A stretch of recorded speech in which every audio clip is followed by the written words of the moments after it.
রোহিত শর্মার অবসর নেওয়া উচিত বলে মন্তব্য করেছিলেন তৃণমূল সাংসদ সৌগত রায়। এই মন্তব্যের জেরে এবার তৃণমূলের এই সাংসদকে আক্রমণ করলেন দলেরই এক বর্ষিয়ান নেতা মদন মিত্র।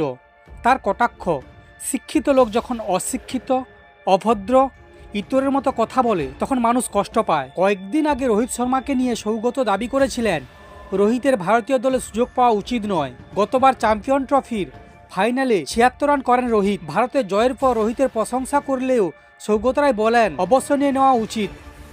আজকেও যেভাবে টাইম আউট হয়েছে সেটা উচিত হয়নি। সবাই আশা করছিল ভালো খেলবে, সেঞ্চুরি করবে, সেটা হয়নি। ৭৬ করেছে, আজ ভালো খেলেছে।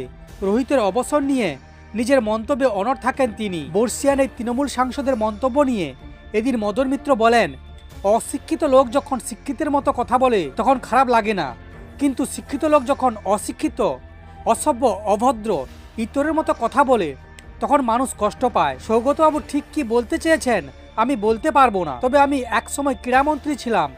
খেলোয়াড়দের মনোবল বাড়াতে হয়। এই ধরনের কথা গোটা টিমের মনোবলে আঘাত করতে পারে। যদি এ ধরনের কথা বলেছেন, দীর্ঘদিন ধরে সংসদে রয়েছেন, এর প্রভাব সুদূরপ্রসারী হতে পারে।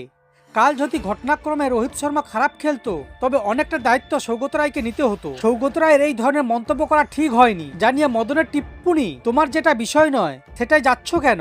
আসলে ৭২-এর একটা ব্যাপার আছে তো, ৭২ কেটে গিয়ে এখন ৮২ চলে গিয়েছে। সৌগত যেমন রোহিতের অবসর নেওয়া উচিত বলে মন্তব্য করেন, তেমনি আইসিসি চ্যাম্পিয়ন ট্রফি চলাকালীন রোহিতকে ফ্যাট আনফিট বলেছিলেন কংগ্রেস নেত্রী শ্যামা মহম্মদ। এ নিয়ে সৌগত ও শ্যামা মহম্মদকে আক্রমণ করে রাজ্য বিজেপির মুখপাত্র তথা সাংসদ শ্রমিক ভট্টাচার্য বলেন, টুর্নামেন্ট চলাকালীন সৌগত রায় ও শ্যামা মহম্মদ যে মন্তব্য করেছিলেন তাতে বোঝা যাচ্ছে দুজনের ডিএনএ এক।